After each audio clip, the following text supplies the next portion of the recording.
President Obama, in this speech, expected to tell Americans that there's a whole lot more to be done to ensure that the problems of, well, not just the past 12 months, frankly, it's almost really more than 2 years at this point, don't happen again. Congressman Barney Frank is chairman of the House Financial Services Committee. He's here in New York. He will be with the president on the steps of Federal Hall for the address. Chairman Frank, good to have you with us. Thank you.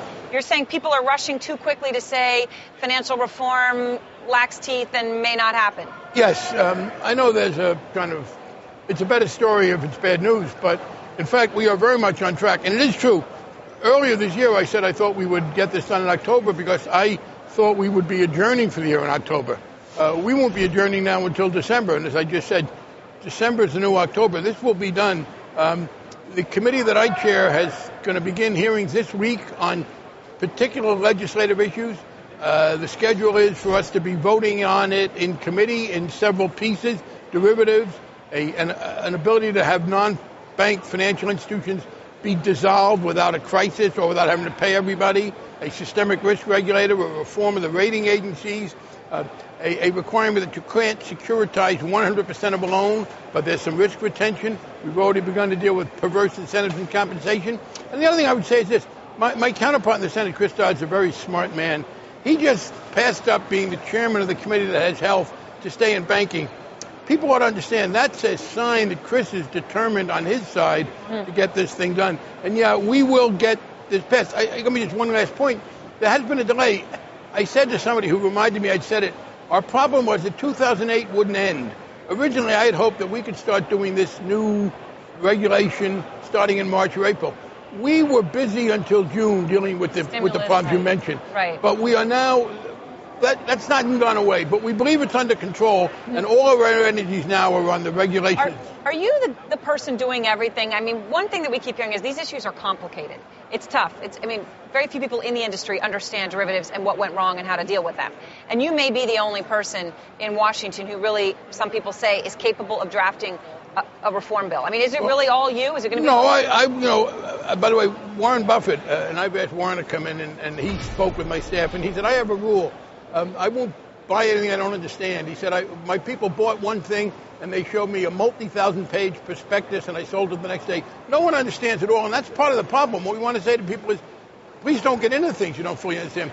I'm kind of the coordinator. I've inherited from my predecessor, John LaFalce, and I've hired first-rate people. You know, one of the great bargains the American people get and don't understand are the staff that work for Congress.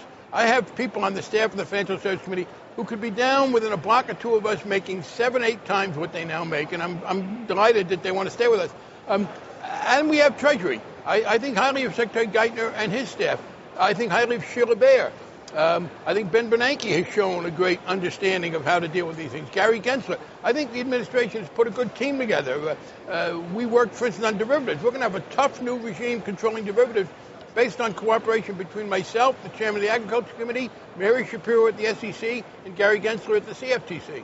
I think getting to the heart of Aaron's question, though, is can you reassure Wall Street as well as the American people out there that every member of Congress may be as well versed as your staff in all of these things, in things like derivatives, which Warren Buffett has said he would invest unless he understands? No, but look, I'm not as well versed in some of the aspects of the National Aeronautics and Space Administration. I'm not an expert in health research. We do delegate. I can say this.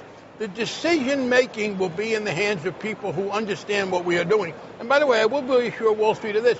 I think the financial intermediation function is very important. I think we've gotten away from it. There is a very important function of the financial industry. It is to accrete from a large number of people in relatively large amounts and make it available to a smaller number of people the money you need to fuel the system, to accrete the capital. I think we ran into a situation where the means have become the end for some people.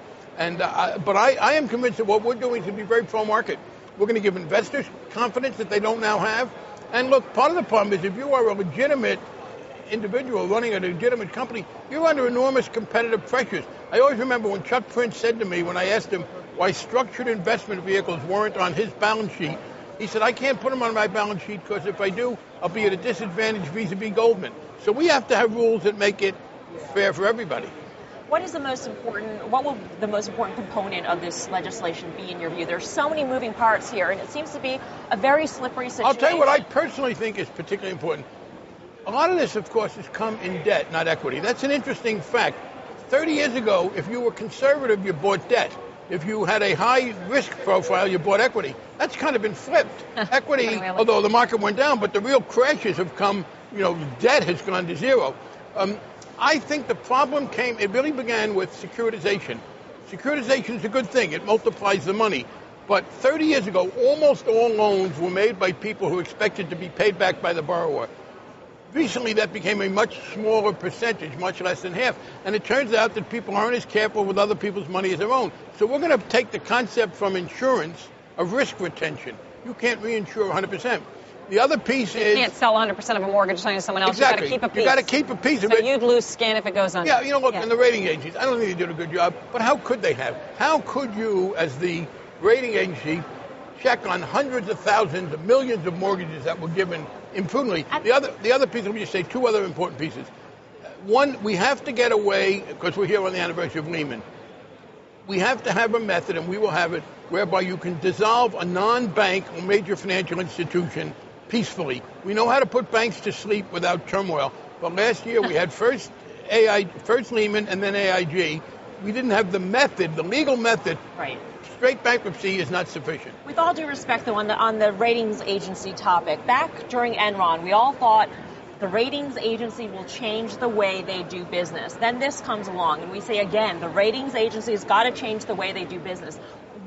Tell us why this time it's going to happen. Because we're going to legislate. For instance, one of the things we do is we put the muscle of the government behind the rating agencies.